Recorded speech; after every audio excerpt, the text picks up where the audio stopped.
Tom, people are coming to your booth, what are they interested in? What are you seeing here?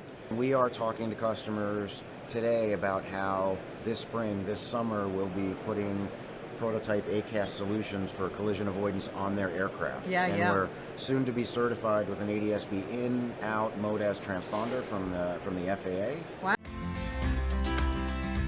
If we were to come back to the next show, what do you think that you guys would be talking about? What would be the year evolution? For us, it's going to be the progress of a lot of the ACAS software that Rudy talked about, the certification of our civil transponder, and those two things combined really serve as a stepping stone, that along with that BVLOS ecosystem, as kind of getting us to commercially viable BVLOS operations that will allow us to accomplish this digital drone economy that we're trying to